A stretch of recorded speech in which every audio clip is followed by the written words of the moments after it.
एका मुलीला 10वीला 96.5% मार्क मिळाले म्हणून 1,00,000 रुपये सगळ्या गावानं जमा करून दिलेले होते.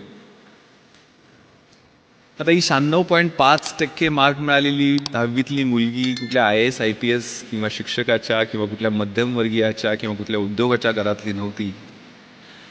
तिचे आई वडील हे तिथल्या स्मशानामध्ये झोपडं लावून तिथलं स्मशानामधल्या चिता पेटवण्याचं काम करायचे.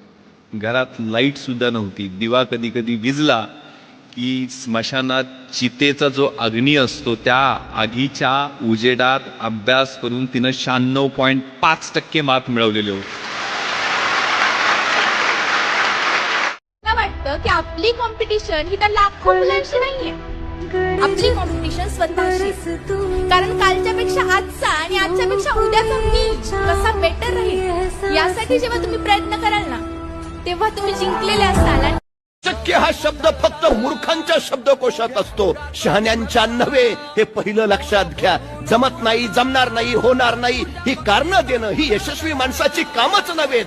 जी कारणं देतात ती यशस्वी होत नाहीत आणि जे यशस्वी होतात ती सबबी कधी सांगत नाहीत. ही पहिली गोष्ट लक्षात घ्या, सगळ्यात महत्वाची. परीक्षा जवळ आली, हो हो हा हा हा आता आता काय म्हणजे अशी माणसं मोटिवेट नाहीत.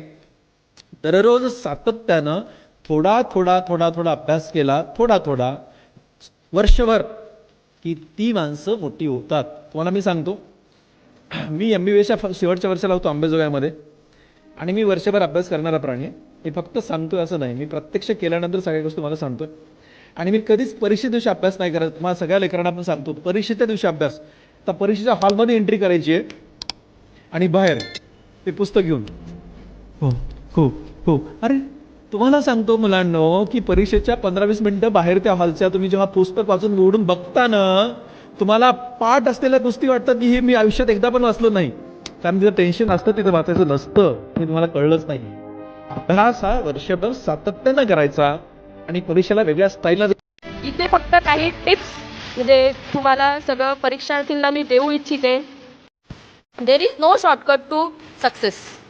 मेहनत तुम्हाला करावीच लागणार. मेहनत करा, फक्त एक लक्षात ठेवा, प्लॅन करा, प्लॅननुसार अभ्यास करा. ते जे इंग्लिशमध्ये सगळ्यांना तुम्हाला माहितीच आहे, if you fail to plan you plan to fail. तर प्लॅन करा, तुमचं नियोजन काय असेल त्या दिवसाचं ते सगळं हे करा, म्हणजे सिन्सिअरली अभ्यास करा. मेंटल स्ट्रेंथ खूप गरजेची आहे, त्यामुळे मेडिटेशन प्लीज सगळ्यांनी करायला शिका. मेडिटेशन खूप गरजेचं आहे कूल आणि काम राहण्यासाठी. 5 तास मोबाईल वापरताय ना, अरे 1 तास बघा ना जमते का कमी करून. अरे ते आभासी दुनियेतलं तुमचं वास्तव आहे. अरे वास्तवात जगायला शिका ना. मोबाईल म्हणजे आमचं आयुष्य नाही रे. अरे ज्याने अँड्रॉइडचा शोध लावला तो म्हणतो की आता माणसानं मोबाईल विना जगायला शिकलं पाहिजे. आम्हाला शक्य आहे का?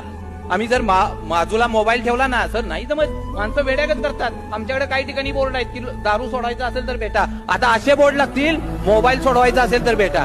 आज आम्ही जर तुम्हाला जर जमत नसेल ना मोबाईल विना तर तुम्ही आजारी आहात लक्षात ठेवा. तुम्हाला आजची सत्य परिस्थिती ही आहे, तुम्हाला या समाजामध्ये स्वतःला सिद्ध करायला लागेल आणि तुम्ही सिद्ध केल्यानंतर तुम्हाला बोलायची तुमची लायकी होते. जोपर्यंत तुम्ही स्वतःला सिद्ध नाही करत तुम्ही बोलू नाही शकत कोणाला पाहिजे ते, किंवा समोरचा तुमचं ऐकून नाही घेत. पण एकदा तुम्ही त्या लेवलला गेले ना, अख्खी दुनिया समजायची. त्यामुळे स्वतःला सिद्ध करण्याच्या मागे लागावं.